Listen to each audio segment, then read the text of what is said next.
สมัครสมานกลมเกลียวเมตตาปราณีเอื้ออารีเอื้ออาทรในราชการเดี๋ยวนี้ประเทศชาติของเราก็เจริญมั่นคงเพราะเหตุว่าคนไทยรวมน้ำจิตน้ำใจกันสร้างสรรค์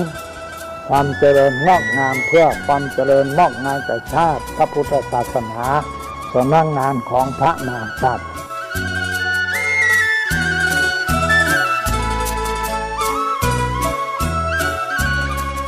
ธรรมะข้อคิดจากพระเดชพระคุณท่านเจ้าคุณพระเทพวิสุทธิคุณด้วยความปรารถนาดีจากสถานีวิทยุพระพุทธศาสนาคลื่นธรรมะเพื่อประชาชน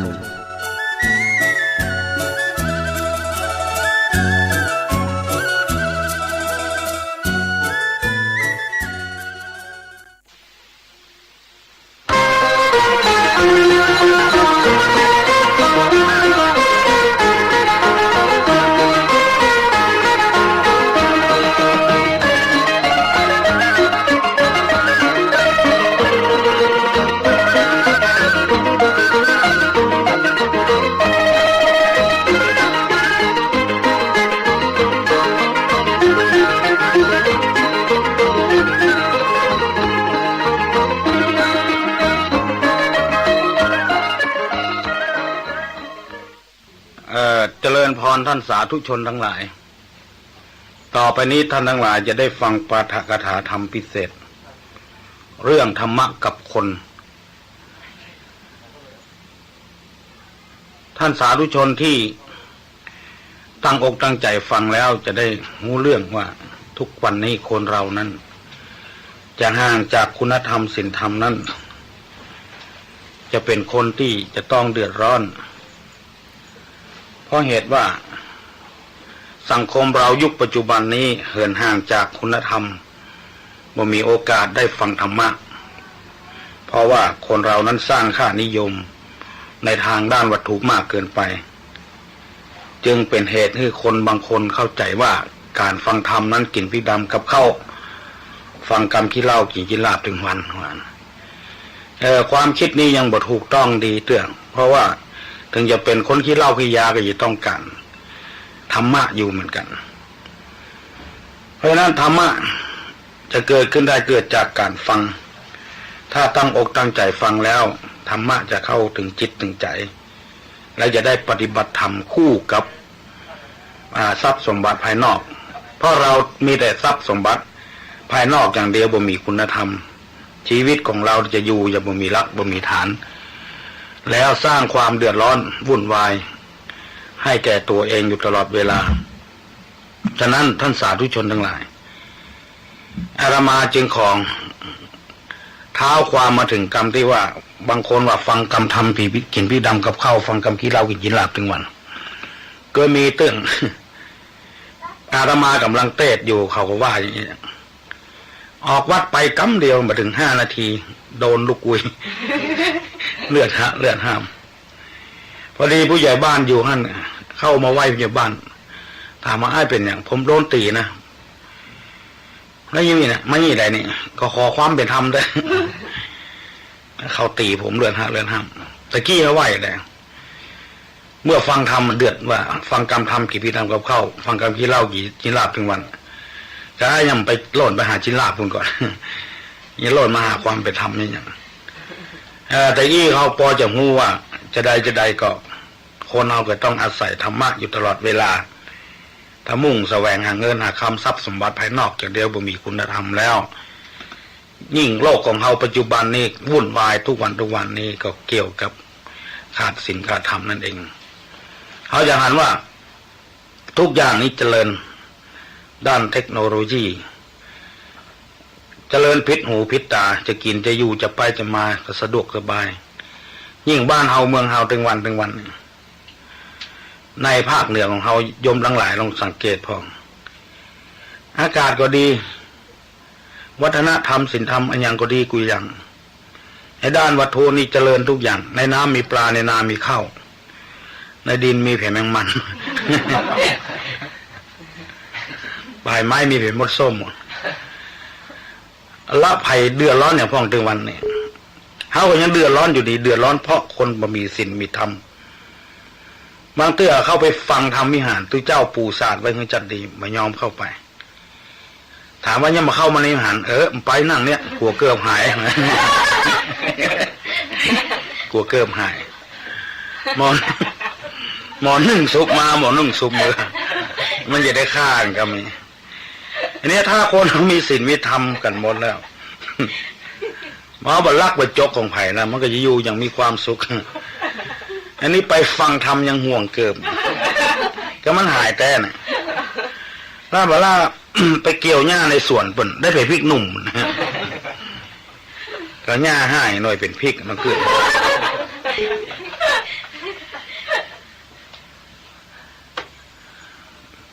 ก็เพราะเหตุว่าหมอนึ่งทำหมอนึ่งมาทำธรรมะจะเกิดขึ้นนี่เพราะการฟังแล้วคนเราก็ฟังแต่ฟังว่าคนยังมีศีลมีธรรมว่าอย่างเพราะการฟังมันผสมบุญอย่างว่าบางคนก็ว่าทำบ่ฟังก็ได้มันมีสองอย่างทำดีได้ดีทำชั่วได้ชั่ววัดบ่ไปก็ได้อยู่บ้านก็ได้บุญป่ะสวรรค์ก็ไม่ในอกมงหกมันในใจหมู่นี้มันมุงหัวหมอบางทีมีงานเนี่ยตายก็ขึ้นเงินใหม่กันโล่นไปยืมถ้วยวัดมันแน่จริงมันยังไปยืมในอกในใจมาใจได้เร่งว่าเร่งใจขึ้นหมู่นี้ให้เอาควันตีบกอกจุ้ง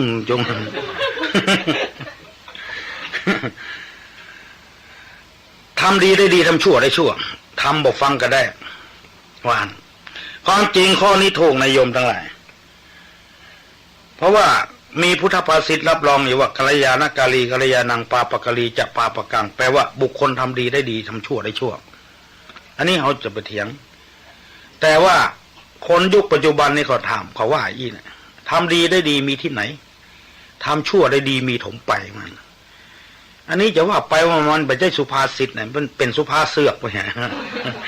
ไปปิ้นกรรมของเปิ้ลเนี่ยประดุกประเสียงเพราะใดเขาถึงเป็นอย่างนั้นทำดีบ่ได้ดีเพราะว่าการทำดีนั้นบ่ถูกต้องทำดีผิดที่หรือเขาบ่ชอบฟังชอบพอนั้นไปทำมันก็บ่ได้ดีสมใจการที่ทำดีจะได้ดีต้องฟังต้องพอต้องสังเกตต้องศึกษาเราเรียนบางคนวัดหัวลูกกับทำดีบ่ถูกลูกทำดีบ่ถูกคันหลังคือลูกเก่าหลังลูกกับหมูเหลืองของเราเก่าหลังหรือป่อกันมากับมือนิ้วเดียวเก่าแคทมันมาถูกที่คันไปบนป่อบนขึ้นบนก็มาถูกที่คันเด้อลุ่มกันเก่าทั้งลุ่มกันเลยฮะลุ่มบนเมื่อใดก็บ่ถูกที่คันเลยวัดหัวลูกให้ไว้เนี่ยมันทำดีบ่ถูกที่แล้วก็เลยบ่ได้ดีมีหลายอย่างหลายประการด้วยกันถ้าอย่างนี้ถูกที่ได้ก็ต้องตั้งอกตั้งใจฟังธรรมะที่อาตมาจะเทศให้โยมฟังรับปาฐกถาให้โยมฟังวันนี้เรียกว่าธรรมะกับคนว่าคนเฮานี่มีอันอย่างที่ต่างจากสิ่งสารสัตว์พ่องเกือบจะบ่มีอย่างแตกต่างสักอย่างเปิ้นมีตาคนก็มีตาเปิ้นมีหูคนก็มีหูเอาไปมาสิ่งสารสัตว์บางอย่างยังนักเหลือเฮากันเปิ้นยังมีเขาเปิ้นยังมีหางเฮานี่ยังก้านเปิ้นเขาก็มีหางก็มีเหมือนเปิ้นแต่ว่ามันแปลกกันที่ไหนแปลกกันที่คุณธรรมแปลกกันที่คนเฮานั้นมีคุณธรรมรู้ว่าอันนี้เป็นพ่อเนื้ออันนี้เป็นแม่เนื้ออันนี้ผัวอันนี้เมียแล้วก็ลูกอันนี้เป็นเจ้าบ้านผ่านเมืองเป็นผู้ปกครองเขาจะได้เคารพนับถือกันลำดับชั้นอยู่ที่คุณธรรมสร้างคุณธรรมเวลาที่จะมีคุณธรรมนั้นก็พยายามตั้งอกตั้งใจไปศึกษาเราเรียนเนี่ยก่อนนะคนเราจะมีคุณธรรมขึ้นเพราะฉะนั้นการฟังธรรมที่ว่านี่จะเกิดขึ้นคุณธรรมนั้นก็พยายามไปฟังข้อที่ว่าข้อแรกนั้นคนเขาจะมีคุณธรรมนะฮือยึดเอาหน้าที่เป็นหลักคือหมายความว่าเฮารู้จักหน้าที่ของเฮาว่าเฮามีหน้าที่อย่างพ่องเวลานี้อย่างทุกเจ้ามีหน้าที่เต้นโยมมีหน้าที่ฟังแล้วเวลานี้เฮาเป็นอย่างพ่องรู้สึกตัวตลอดเวลาว่าเฮากำลังเป็นลูกของพ่อของแม่ก็ยึดหน้าที่ความเป็นลูกของพ่อของแม่ อันเนี้ยคือคุณธรรมสมบัติของลูกที่ดีที่สุดจะเกิดขึ้นถ้าเฮาเป็นพ่อเป็นแม่ก็ยึดหน้าที่ของพ่อของแม่ดีที่สุดคือลูกของเฮานะได้ศึกษาเล่าเรียนได้อยู่ดีกินดีก็ลูกก็อย่าได้เคารพนับถือพ่อแม่นี่คือทำหน้าที่ของลูกโดยตรงเฮาเป็นลูกน้องก็คือเป็นลูกน้องที่ดีที่สุดว่าคุณสมบัติอันใดที่ลูกน้องอย่าต้องทำเฮาบ่ต้องจะไปเป็นหัวหน้าไผเฮาเป็นหัวหน้าคนก็คือความเป็นธรรมกับลูกน้องอันนี้ยึดเอาตัวทีเนี้ยเป็นหลักในการเป็นของเฮาในหลักมงคลสูตรว่าอัตตสัมมาปณิทิจะแปลว่าเฮือตั้งตนชอบเฮาทำงานแผนกเดียวในเวลาที่เฮาเป็นนั้นสมมุติว่าเฮาไปทำงานราชการแผนกได้แผนกหนึ่งตอนที่เฮาทำงานก็ทำหน้าที่การงานโดยตรงเลยพอมาถึงบ้านแล้วตำแหน่งของเฮามีอย่างเฮามีลูกเฮาก็อยู่ในตำแหน่งของพ่อของลูกหรือว่ามีภรรยามีเมียก็ต้องเป็นผัวของเมียในบ้านในจองเพราะคนเฮานี่คนเดียวเป็นได้หลายอย่างและในเวลานั้นช่วงนั้นเฮาทำมันอย่างพ่อเฮาจะเป็นวิทยากรก็ได้ไปเป็นพิธีกรก็ได้หรือจะไปเป็นคนฟังก็ได้ขอยึดเอาตัวนั้นเวลานั้นถ้าเฮาไปแย่งไปชิงกันไปลู่กันก็เหมือนกับลูกน้องเนี่ยแย่งจะเป็นมีอำนาจให้เป็นหัวหน้าคนแทนที่ความดีมันจะเกิดขึ้นเกิดความเดือดร้อนความวุ่นวายความอะไรอย่างเกิดขึ้นอยู่นักขึ้นเพิ่นเล่าฟังมีงูตัวนึงเกิดวันเดียวกัน4 ตัว 5 ตัวหมู่นั้นเพิ่นตุ้ยหมดล่ำสั่นหมดมีงูตัวหนึ่งมายอมตุ้ยหรือเปล่ากระดูกหลังจ่องไว้มันมาล่ำได้กินอย่างคือเหตุที่บ่ได้กินอย่างบ่ใช่มันมีปากมีอย่างเพราะว่าระหว่างตัวมันน่ะมันแย่งอำนาจกันอันที่ร้ายกาจที่สุดคือหางนะมันจะแย่งเป็นหัวเรื่องมันหัวไปซ่อนอาหารหางบ่ไปไม่ยอมไปตัวบ่ไปเอาดื้อๆก็เลยบ่ได้กินอย่างเพื่อตกลงกันได้ก็ไปเปื้อนโปอ้วนโปยาวกันตัวเองก็ยังอยู่อย่างเก่าคือบ่ยอมอ้วนสักเตื้ออย่างจะเตื้อหนึ่งก็เลยบอกให้หัวเลยว่าหางบอกให้หัวว่าหางฉันจะเป็นหัว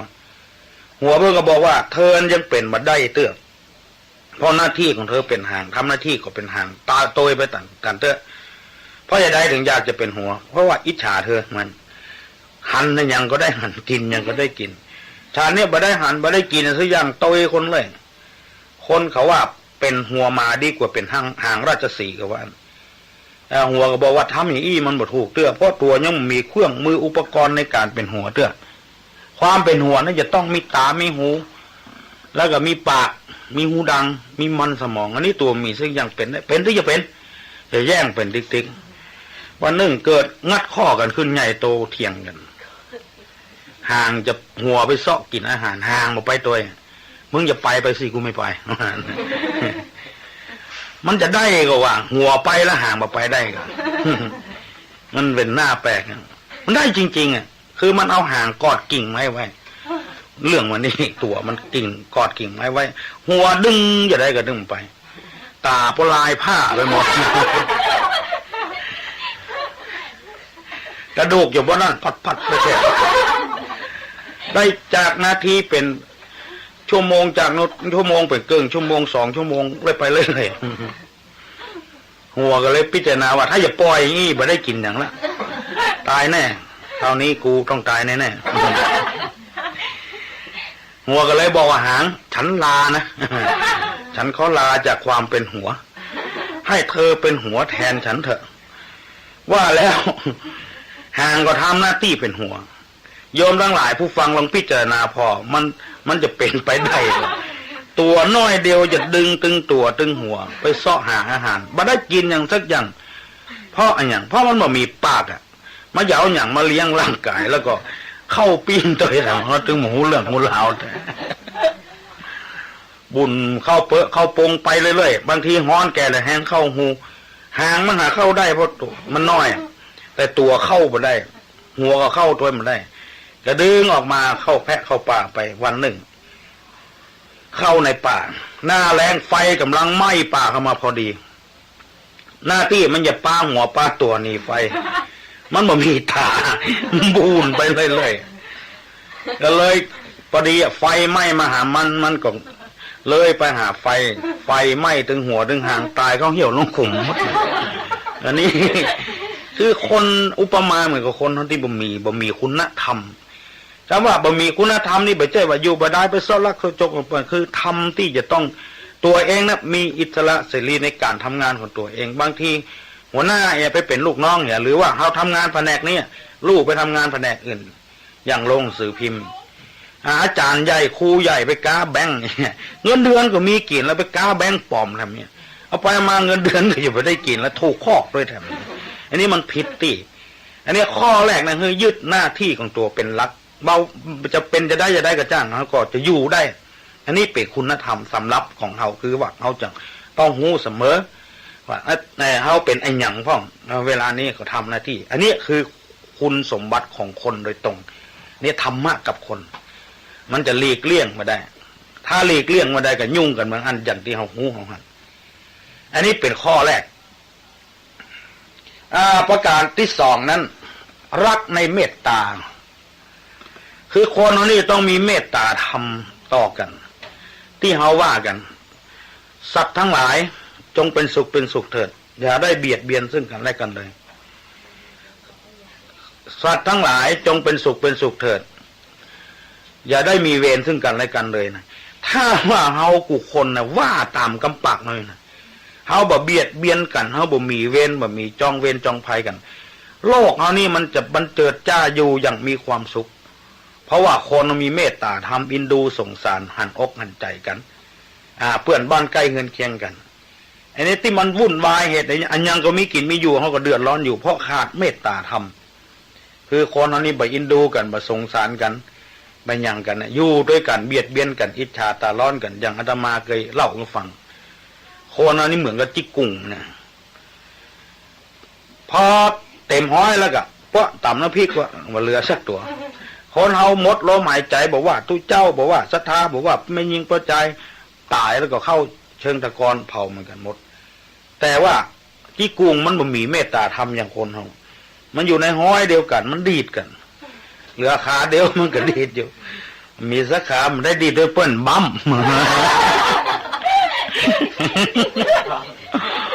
เต้นดิสโก้เทคอย่างว่าเอากันคำน้อยห้อยนะมันต้องมีดนตรีอย่างละพอแพบบันคำก็ในมันก็ที่จะลงคกอยู่หันแล้วมันจะเป็นน้ำพริกอีกคนเมื่อคนเขาเนี่ยมันมีเมตตาธรรมบางทีตุเจ้าพระนายพุ่นมีเจตนาดีใครก็ตามเนี่ยเพิ่นจะเอาวันนั้นไปแจกให้คนทุกข์คนจนกันเอานะมันหาเสียงมาละนี่คือขาดเมตตาธรรมจะหาเสียงมาหาเสียงก็เป็นเรื่องของเพื่อนและตัวเองทำอย่างพ่องก็ไม่ได้ทำสิ่งอย่างก็ไปว่าเพื่อนเป็นนี้เป็นต้นอันนี้บ้านเฮาเมืองเฮานี่เคยมีหลวงพ่อองค์หนึ่งโยมทั้งหลายถ้าเรามาอู้ก็จะรู้จักว่าหลวงพ่อองค์นี้คือไผ่หลวงพ่อองค์นี้สามารถดึงเอาเงินเอาทองจากคนที่ร่ำรวยมาเอามาจากเอาของที่สูงมาสู่ที่ต่ำหมายความว่าเอาคนที่รวยๆนะเอามาช่วยคนทุกข์คนจนหรือทางชนบทบางแห่งบ่มีโรงเรียนก็พยายามดึงเงินมาสร้างโรงเรียนสร้างสถานีอนามัยแล้วก็สร้างสะพานเนี่ยในหลวงพ่อองค์นี้เขาจะว่าไปก็หู้จักกันทั่วบ้านทั่วเมืองบางคนยังเจตนาบดีว่าหลวงพ่อสร้างสะพานในภาคเหนือถึง4 แห่งละ10 กว่าล้านบาทถึงหมดกันเป็นเงินประมาณสัก50 กว่าล้านโดยที่บ่ต้องใช้งบประมาณแผ่นดินแล้วก็เจ้าบ้านเจ้าจองเอาตามใกล้ตามเพียงก็บ่ต้องไปเสียเงินเสียทองยังมีคนว่าคือเพิ่นอยู่นี่ว่าเพิ่นว่ากายาเสพติดกะนี่เอาขายยาเสพติดแล้วเอามาสร้างสะพานนี่อันนี้คือเกิดจากความบ่มีเมตตาธรรมบ่สงสารบ่หันใจคนมาช่วยกันแทนที่จะสนับสนุนแทนที่จะสนับสนุนว่าบ้านเฮาเมืองเฮาถ้าได้ตุเจ้าอย่างนี้มาช่วยนะเฮาจะได้เป็นกำลังใจพ่องช่วยสนับสนุนทั้งที่สะพานนะก็เดินได้ควายก็เดินได้งัวก็เดินได้คนตาบอดหูหนวกตุเจ้าพระนายไม่ยิงพระใจก็เดินได้หมดหน้าที่เขาจะช่วยกันอนุโมทนาสาธุแล้วคนยังวิพากษ์วิจารณ์กันว่าเพื่อนเอากายาเสพติดแล้วเอามาสร้างสะพาน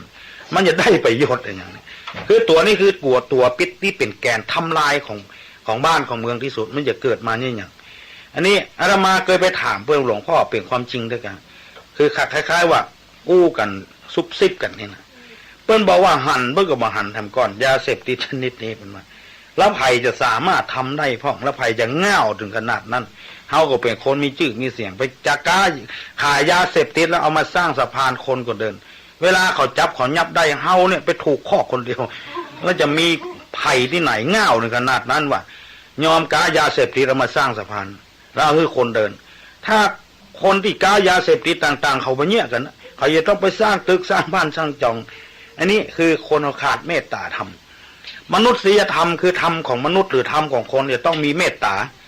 หนึ่งยึดเอาธรรมะเป็นหลักสองนึงฮักในเมตตาธรรมนะ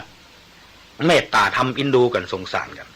ทางเมืองเหนือเขานี่นะพอแล้วให้แล้วนาแล้วเปิ้นจะเอาควายมามัดเขาห้องขวัญควายคือเข้ามาอยู่อันนี้ว่าไว้ก็ไม่ได้ก็เดี๋ยวเป็นขันคายนะห้องขวัญควายเตื้อเขาว่าฟังเป็นห้องขันคาย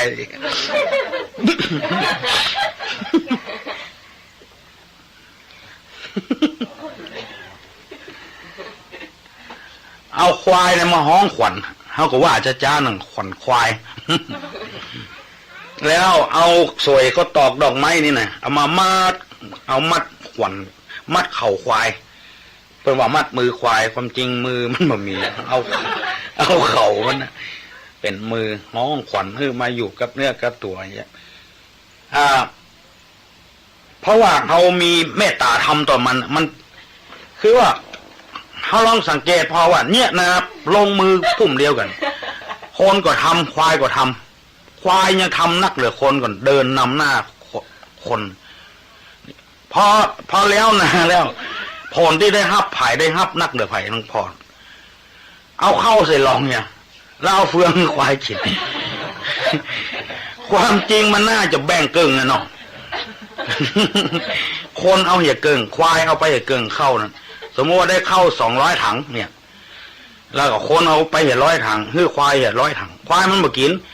มันอาจจะไปตานให้ตัวเจ้าก็ได้เพราะมันใจบุญใจตานอันนี้ขนาดเปิ้นเนี่ยนะจ้อยหิมตายเฮาก็เอาเข้ามาใส่หลองเอาไว้กินอย่าขาย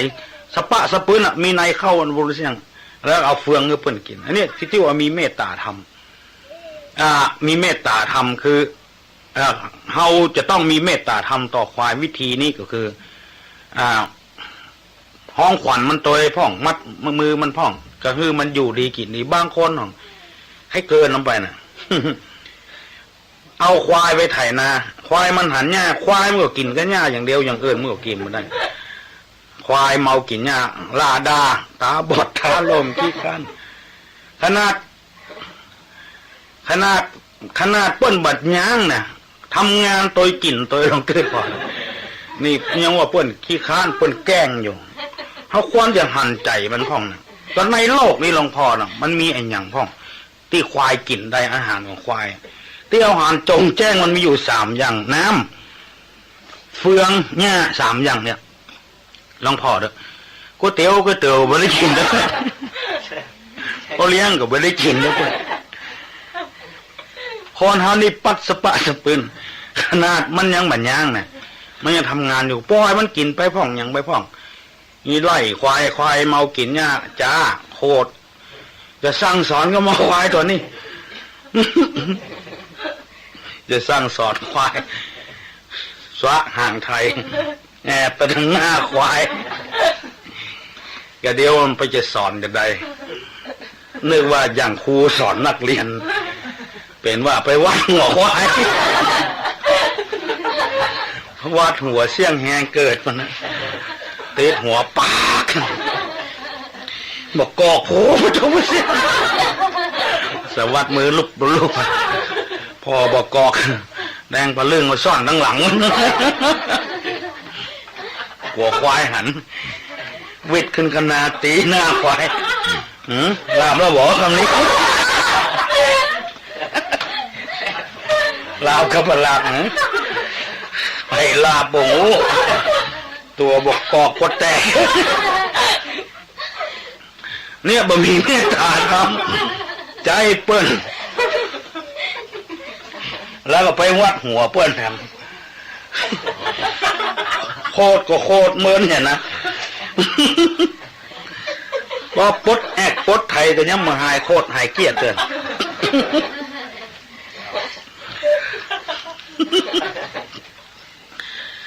นั่งพอกนั่งเป็นกำกึดไปก็เรียกพอควายก็คล้ายๆมั่มปักใส่ควาย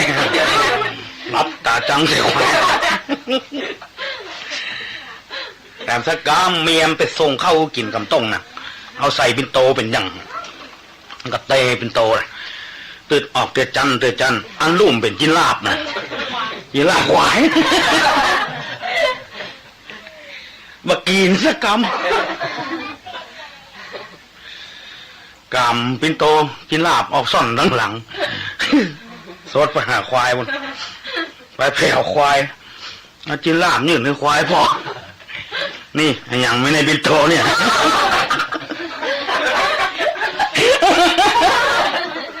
มึงหาลาบนี่เขาจะฆ่ามึงลาบสวรรค์ย่างไปนาจ้าจดแถวเนี่ยระวังนะมึงวัวก็ฮะอบรมควายมึงกลัวก็มึงกลัวควายไม่สนใจมันมาหูเรื่องควายก็กินเนี่ยไปติ๊กๆอ่ะโคตรควายไม่สนใจมันนะเอามือยุ่มจินลาบตาหัวควายว่ายังมาฟังกันยุ่มตาเพื่อหูขิงเหลือน้อยเดียวเหมือนได้กินเลยเหมือน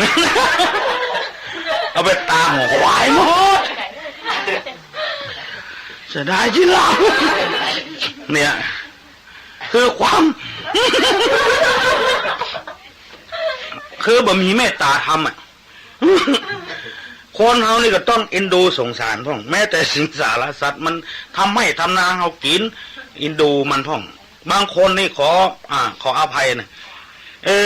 ควายบ่ได้เข้าแหล่งสักกำนะพอเซ็ตนาวันนั้นเปิ้นก็มาซื้อวันนั้นจุงกายบ้านไปเนี่ยควรจะคือควายได้พักไปผ่อนสักวันกาอย่างกัน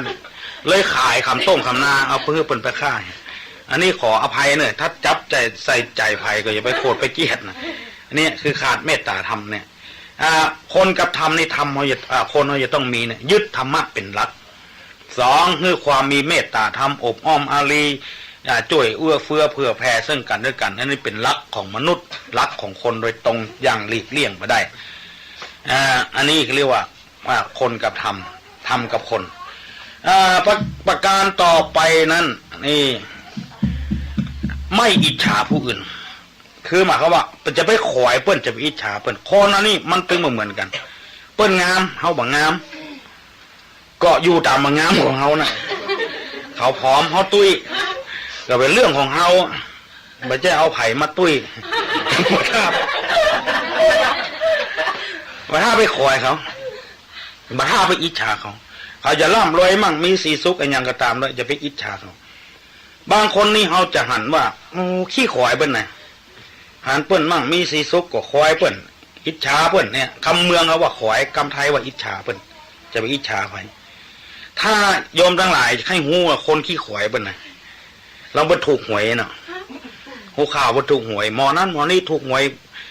เข้าได้20,000ก่อนนี่เนี่ยมันเอาแล้วหรอบัดฮักกัวนี่นะเหมือนสิบหายแล้วเนี่ยเนี่ยตัวเนี้ยตัวอิจฉาบนร้ายขนาดตัวบรรทุกเพื่อนถูกว่าเหมือนชิบหายละเนี่ยควรจะมีทำเป็นจิตใจเป็นธรรมโอ้ถูกก็ดีแล้วนี่หูข่าวมันเป็นนี่หมอนั้นหมอนี้เดี๋ยวนี้มันจะได้ร่ำได้รวยอย่าไปอิจฉามันกันได้ร่ำได้รวยจะใจนี่ใจสินก็จะได้อยู่ดีมีความสุขความสบายสุขบ้านหวันใจเฮาในฐานะที่เขาเป็นคนเขาคนจะอย่างงี้นะเขาบอกคนที่จะไปอิจฉาเขามีมันสมองเขามีกำลังเขามีหน้าที่การงานทำได้ก็ทำไปเขาจะขี่รถขี่ล้างอะไรอย่างมีอะไรอย่างทำได้ก็เป็นเรื่องของคนนะเขาก็ทำของเขาเขาจะมีความสุขกว่ามันเป็นอย่างนี้ลองทำงานเดือนเดียวกันเข้าทำงานเดือนเกี่ยวเปิ้นทำงานได้ดีกว่าเขานะเฉลียวฉลาดปะหน้าปะตาไปกับห้องคนเขาหัน ผู้จัดการกับเจ้าของห้างกับหรือว่าผู้อำนวยการกับอย่างหัวที่เป็นหัวหน้าเปิ้นสังเกตล่ะหมอนี่ทำงานดีก็ควรจะเลื่อนให้เนี่ยถึงเวลาสมมุติว่า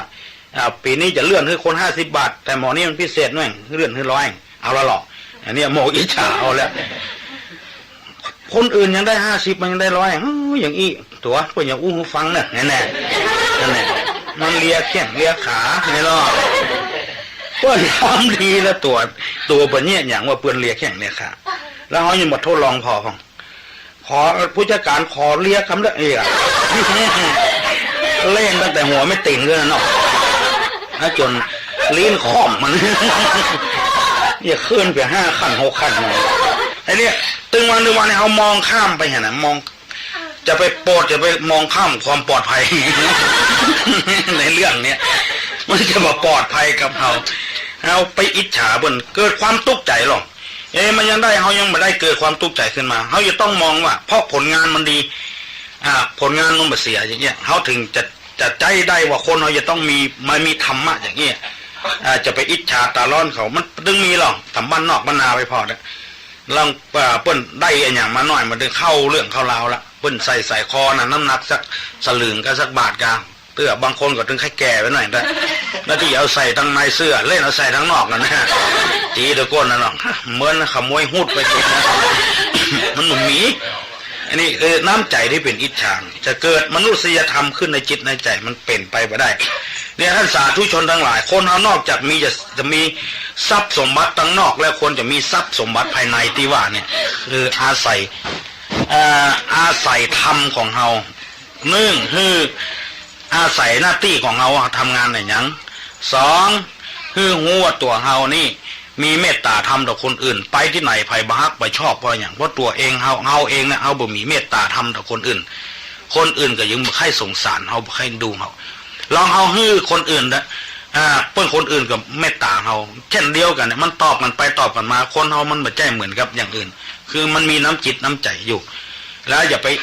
ไปอิจฉาผู้อื่นจะไปคอยไผหน้าที่ของไผของมันเขาขยันเขาก็ทำได้เฮาขี้ค้านมันก็มาได้อย่างว่าน่ะลูกควายเนี่ยฝนตกอย่างวางแล้วนี่มันก็มาเคยไปเยี่ยมอย่างเงี้ยการนะบางคนอ่อนบางคนนี่แค่เหี่ยวมือเจ้าด่าเหี่ยวตัวเก่าหรอกมันไม่ได้ลูกควายนะเหี่ยววอกนี่ฮะเพราะไม่ได้ลูกควายหาว่าเหี่ยวแกล้งมันนะไปมีบ้านมีเมืองที่ไหนแล้วมันจะทำหน้าที่ของมันจะออกของมันว่าเหี่ยวแกล้งมันเนี่ยไปล่ำไปโรยแล้วเปิ้นจะได้เลิกไปอิจฉาตาร้อนเปิ้นถ้าคนมีคุณธรรมเขาจะยุดแค่นี้ละจะไม่ต้องไปว่าอย่างนี้กันเขาจะต้องปฏิบัติตามหลักนี่อันนี้เป็นแถมข้อหนึ่งนะคือมนุษยธรรมหรือธรรมของคน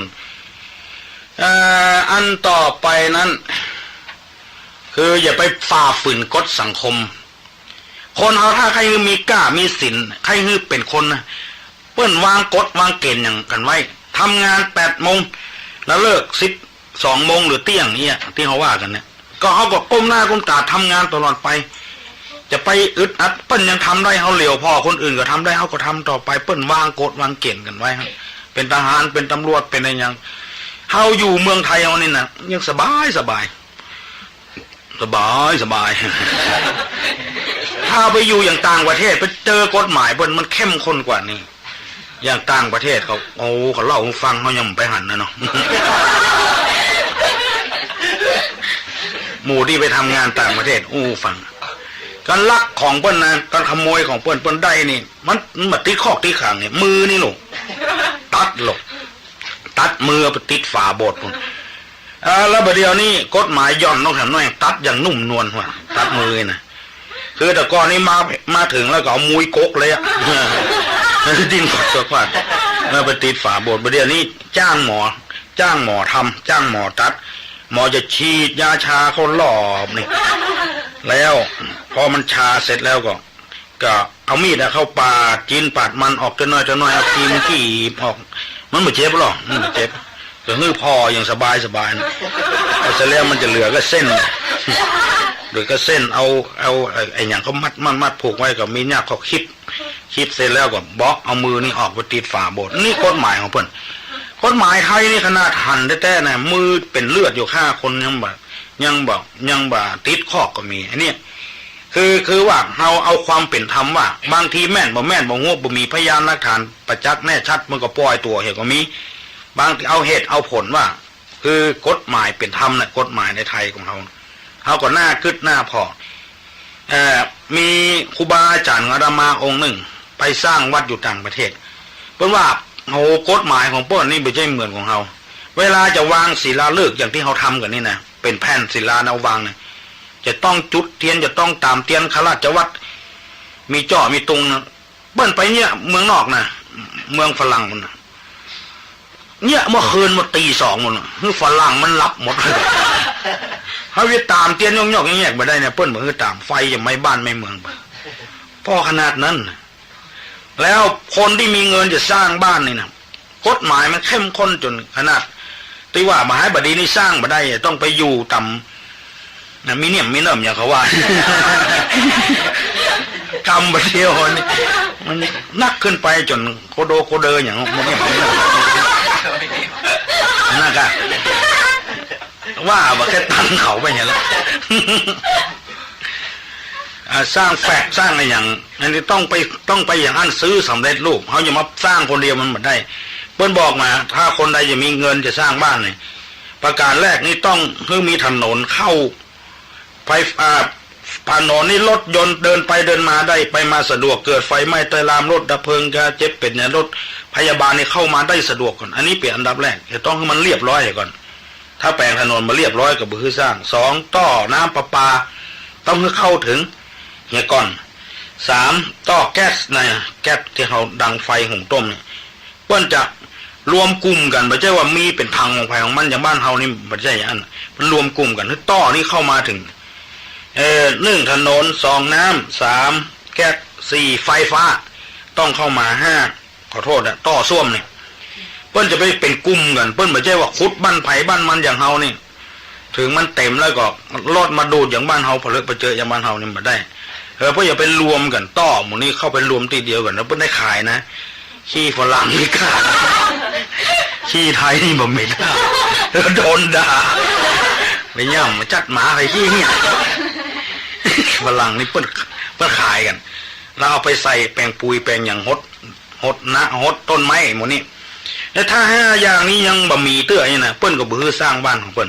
อันนี้ความเข้มข้นของกฎหมายของเปิ้นแต่ของคนไทยนี่มันเป็นไทยจริงๆอ่ะตามใจคนไทยเลยกฎหมายของคนไทยมันนี่จะอย่างใดก็ได้เอาความสะดวกสบายเขาว่าคือปรับตามอุปนิสัยของคนเพราะฉะนั้นเมื่อบาให้บดีอย่างคนบางคนนี่ตำรวจเปิ้นจะเกิดพอใบขับขี่ก็อย่างกับเปิ้นปฏิบัติหน้าที่ของเปิ้นอาตมาว่าเปิ้นเนี่ยเพิ่นปฏิบัติหน้าที่ของเปิ้นจะไปว่าอย่างเปิ้นยุ่งเหยิงจ้าเวลาอย่างนี้ถ้าเปิ้นปฏิบัติหน้าที่ก็ว่าเปิ้นกินเงินเดือนบ่ได้อย่างเงี้ยเฮาก็ควรจะหันใจเปิ้นตามกฎจราจรอย่างต่ำในหัวในเวียงบางคนเอาใจว่าลูกดอยบุญมาซ้อนรถ3คนตำรวจยับมาได้นะซ้อนรถในเวียง3คนนะมาเป็นอย่างโลกฮอตตึงแห้งหรอกมันยังมาอวดว่ารถมันแห้งคือมันเพชรกฎจราจรเพราะมันจนคนจะตายทันที3คนนั่นเป็นนี่หรอถ้าซ้อน2นี่มันจะตาย2คนยังเหลือคนอยู่อันนี้มันโลกฮอตตึงแห้งอันนี้คือกฎหมายกฎระเบียบถ้าเอาเกิดมาเป็นคนจะสร้างข้าของคนที่อยู่ในกรอบน่ะเป็นพระสงฆ์องค์เจ้าก็เป็นครูเป็นอะไรอย่างกายคืออยู่ในระเบียบของเปิ้นนั้นน่ะคือมันไปได้ง่ายไปได้คล่องอย่างระเบียบของเรือบินเนี่ยเขาว่าพอเกินสัก15 นาทีแล้วเขาบ่ไปเถอะกับเปิ้นต้องปิดละไปขออ้อนวอนอย่าได้ตึงมาได้อันนี้คือระเบียบของเปิ้นคนถ้าเราปฏิบัติตามระเบียบมันจะงูสึกตัวเอาไว้ก่อนอย่างคนเฒ่าลูกมันนอกมาขายครัวขายกระลำผักกาดได้เพียงขายครัวเสร็จแล้วจะข้ามถนนก็ไปอย่าไปก็มาไปไม้ฮะนะเอาใจมันว่านะตำรวจกันป้าคำนี้นะถ้าป้าอย่าข้ามถนนข้ามปุนเนอร์อันนั้นต่างมาลายอันนี้มันต่างมันไม่ใช่ต่างมาลายนี่อันนั้นน่ะข้ามได้ถ้ารถจนเพื่อใจกะหัวว่าป้าข้ามนี่รถจนจะเสียคู่เสียคนมาได้หัวเรื่องของเราอย่างหรือป้านี่ได้ต้องปั๊บอ่ะนี่ ป้าจะได้เขียนได้ลาพ่อไงปั๊บเท่าใดปั๊บซิมมันหรอกแต่ก่อนนี่เงินซิปมันมีก้าหรอกดึงตับสตางค์ให้ตำรวจเอาใบซาวฮื้อหรอกตำรวจจะทอนฮื้อแหละกำลังก็หาจะดึงสตางค์ออกกระเป๋าอันมาถ้าทอนนะก็เรียกป้าอย่าข้ามมานี่นะ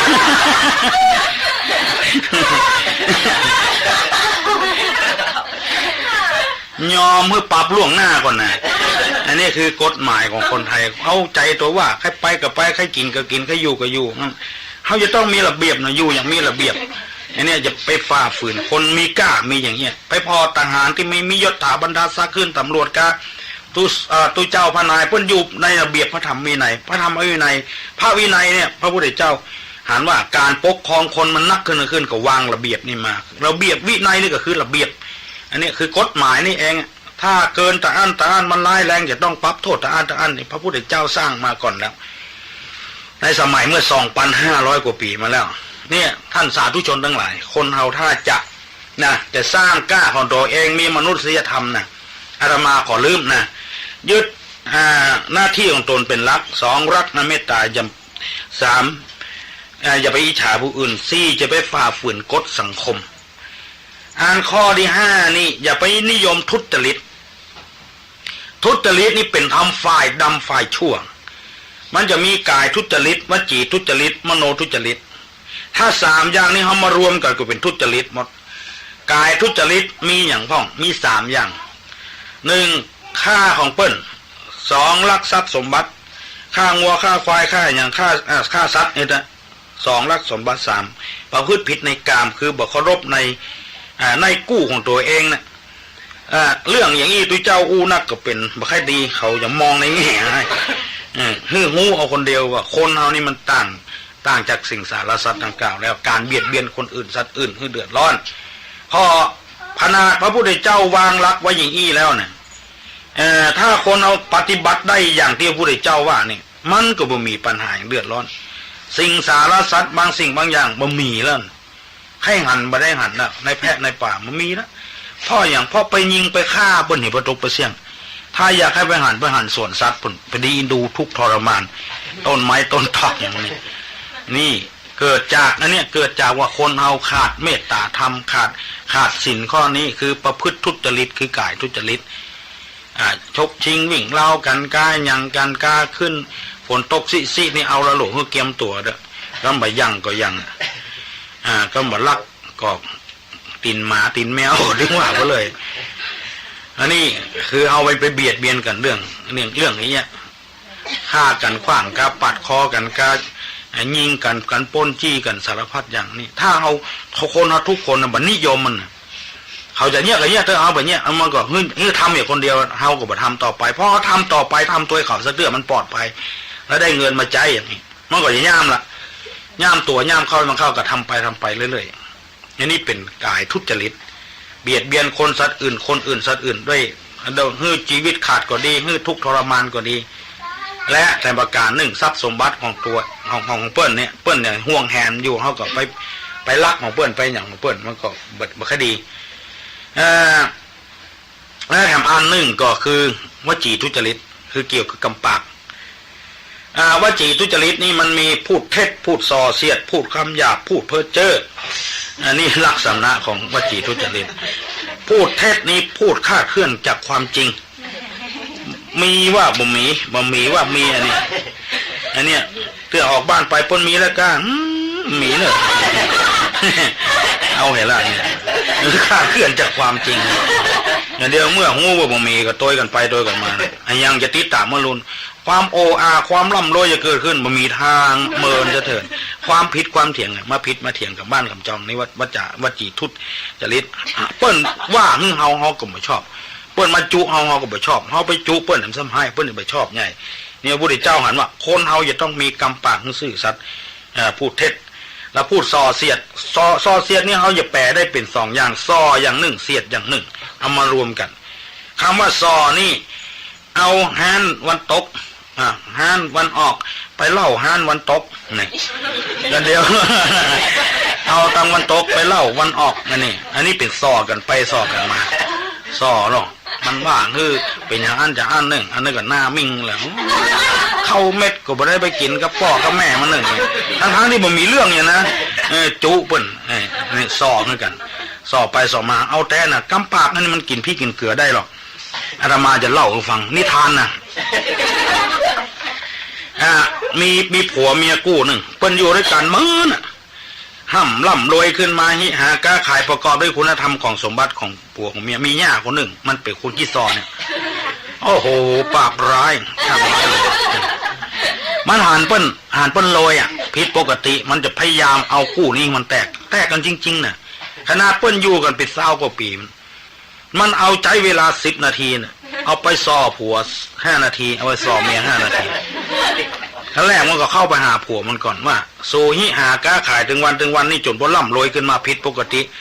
เพื่อนรุ่นเดียวกันสู้บ่ได้พ่ออย่างสูงหูก็ผมเข้าใจบ้างเหรอไปมีอย่างกับเมียข้ากับช่วยกันนี่ก็หามาจ้อยไม่ใช่ก้าคนธรรมดาหิหาประเดี๋ยวเศรษฐกิจมันฝืดเครื่องจะไปโรยได้อย่างไรมันจะต้องมีอย่างใดอย่างหนึ่งไอ้อย่าง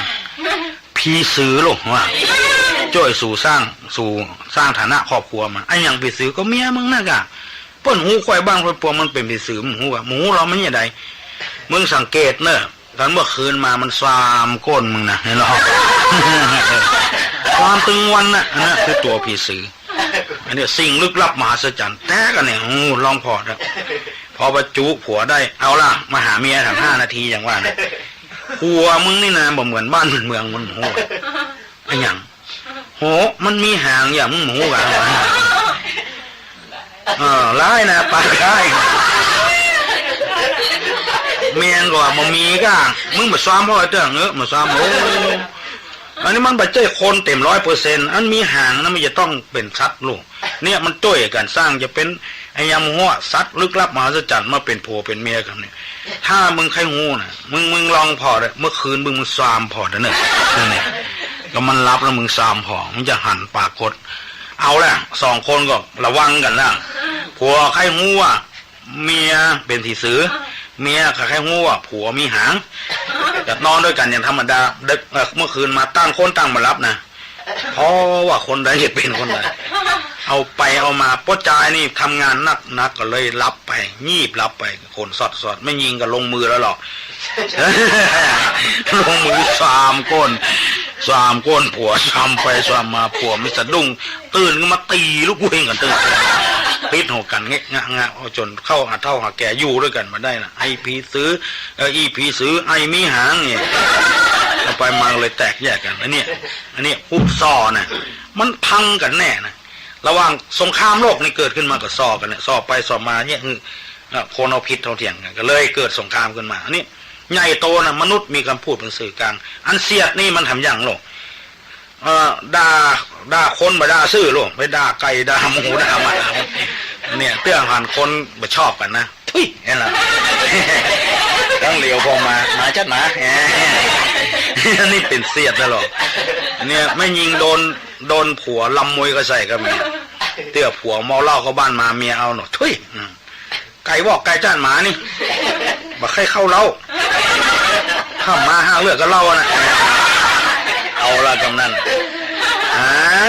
ด่าคนก็ด่าหมาเว้ยเนี่ยนะมึงจะเอาอย่างไรแล้วเดียวอ่ะทำปากดอกปากเสมอหันเปิ้นไปเกยอย่างไรเกยคำเตือนแล้วเดียวเอาละตุบตับลงมือละออกบาออกแห่งอันนี้เกิดจากความเสียดเนี่ยความเสียดและส่อและเสียดเนี่ยถ้าเราอยากจะมีมนุษยธรรมเราใจกำปากเราจะไปส่อแล้วจะไปเสียดไปเฉยๆไว้เถอะเขาว่าถ้าเราทำไปแล้วมันกึ่งได้ประโยชน์อย่างกึ่งส่วนตัวส่วนรวมอันนี้เรียกว่าวัจจีทุจริตอย่าไปนิยมมันพูดเท็จพูดส่อเสียดพูดคำหยาบนี่คือกรรมอย่างที่บดีบดักนะถ้ายิ่งตัวเจ้าก็ยิ่งถือกันใหญ่นะเพราะนั้นถ้าไผ่หลั่นออกไปแล้วสังคมก็ตึงไม่ยอมรับตัวเจ้าข้ามคำหยาบและโยมทั้งหลายก็เหมือนกันนิ่งประเพณีตั้งไทยของนี่ถ้าเตื้อแปรเป็นไปเตื้อตัวมันแต่เขาก็ว่าสกรรมอย่างเงี้ยขอโทษหน่อยตื้อว่าขี้แต่บอกว่าสกรรมแต่งอุจจาระไว้อย่างเงี้ยคือมันหลีกเลี่ยงไปเตื้อรำคาญเนาะ เลือดนี่ก็จะเป็นว่าโลหิตเอากรรมที่มันนุ่มนวลหน่อยเอามาแต่งนี่เดือดใครว่าขี้ได้ก็ว่ามันได้นี่มันต้องว่าเป็นโลหิตอย่างไปอย่างมันแตนตัวได้คือคำหยาบคำที่ฟังแล้วก็ฟังแล้วบ่ม่วนหูถ้าจะอู้ต่อระหว่างเพื่อนฝูงนี่ก็อู้กันได้ในขนาดนั้นคำหยาบนี่คืออันอย่างจะได้ ถ้าเราอยากจะเป็นคนเรื่องสมบูรณ์เรามีมนุษยธรรมก็พยายามอันนี้แซงออกไปที่อื่นเนี่ยถ้าอู้มันถูกต้องแล้วมันคนไม่ชอบกันแล้วอันนี้ห้องว่าอันว่าคำหยาบอันนี้วจีทุจริตอันต่อไปมโนทุจริตมโนทุจริตคือใจเนี่ยใจทุจริตใจดำนี่มันมีอยู่โลภหนึ่งโกรธหนึ่งหลงหนึ่ง3อย่างความโลภนี่ก็เป็นทุจริตอย่างนึงที่เฮาหาตึงวันแจ้งไปมืดเข้าบ้านมาอันนั้นลักษณะนี้บ่ใจขี้โลภพระพุทธเจ้าว่าเป็นอุทธานะสัมปทาเป็นคนมันคำว่าขี้โลภตัวนี้คือหมายถึงว่าโลภเอาของเปิ้นโดยลักก็ไปใจนะคือเอาซื่อๆนะมีแล้วมีแถมเนี่ยโดยที่เจ้าของก็บ่ยินยอมจะนี่จะว่าอย่างไรให้มันถูกต้องสมมุตินะเป็นเครื่องสมมุติตำบ้านนอกเขาเองเนาะยุคนี้เป็นยุคแผ่นดินทำแผ่นดินทองเพิ่นต้องการขอพื้นแผ่นดินนี้สักน้อยเนอะเพราะว่ารถในอย่างมันเข้ามาบางทีเปิ้นเจ้านายเปิ้นมารถเปิ้นใหญ่เข้าไปได้กระกองมันกีดเนี่ยเฮาก็ช่วยกันขยายอันนี้ก็ไม่ใช่โลภบางคนนี่บ่ฮื้อนะอันบ่ฮื้อนี่มันใช่ตัวโลภเตื้อเฮาสังเกตพอหัวมีทางในน่ะแล้วก็แต่งเอาไม้ไปปลูกทางนอกแต่งมันบ่เขาเรื่องนะปลูกไม้นอกหัวบ่อันนี้คือตัวโลภจะเกิดขึ้นอันนี้คือตัวความโลภพอย้ายไม้ใหญ่ขึ้นมาแล้วมันตัดบ่ได้ล่ะมันมีหน่อมีอย่างออกขึ้นมาแล้วนี่จะได้ก็ย้ายหัวตัวไหนเนี่ยเอาไปห่ออ้อมเอาต้นไม้ไว้อันนี้คือตัวโลภแล้วก็ไอ้อย่างเกิดขึ้นความเดือดร้อนอ่ะเตื้อเป็นซบเป็นซากขอโทษนะบ้านเมืองอยู่ดีมีสุขเอาออกก็บ่ได้โอ้โหเคยไปหันหลายตี้หลายตังแล้วมันเป็นอย่างนี้คือความโลภมานึกถึงตัวธรรมะที่แท้จริงแล้วเขาจะโลภไปนิดอย่างแท้ลองคิดพอดีๆเขาจะโลภไปนิดอย่างแท้เขาเกิดมาเขาก็บ่ได้มาตัวตายไปก็บ่ได้ไปตัวเปิ้นขอเขาก็ช่วยกันอันนี้คือตัวโลภความโกรธก็เหมือนกันอันนี้ก็เป็นตัวอธรรมเป็นไม่ใช่คุณธรรมของคนขี้โกรธขี้มิ่งขี้ไม่เขามาพอมันบ่มีความสุขนะคนขี้โกรธนะเนี่ยยังว่ายังก็มาถูกมาเถื่อยังว่านั่นนะมีตัวเจ้าตัวหนึ่งขี้โคตรกำลังจะปั่นสินเนาะนั่งพับเพียบเป็นยังสำรวมอีซีตาหูจมูกเล่นกายใจเรียบร้อยเอาตาลปัดเนี่ยเอาวีเขาเกิ้งหน้าจะหูศิลวีนะจะปั่นสินแล้วหรอกูจานพัฒนาเสร็จแล้วมันง่ามครบประเดี๋ยวครบที่ไหนก็บอกไงว่ามันเป็นคำหยาบส่วนใดส่วนหนึ่งของร่างกายที่ประสาทอ่อนที่สุดนะเนาะ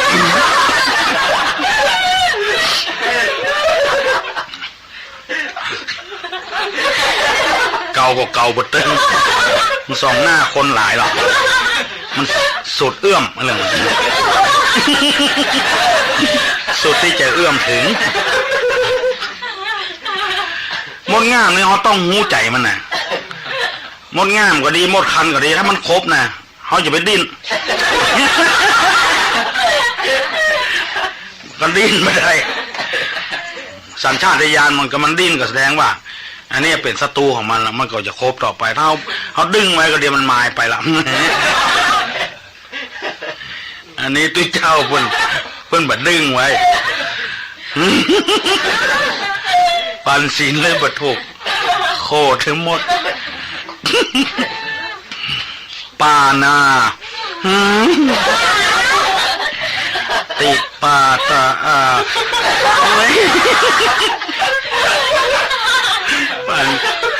ปันศีลเลยบัดถูกสักมันนี่สิ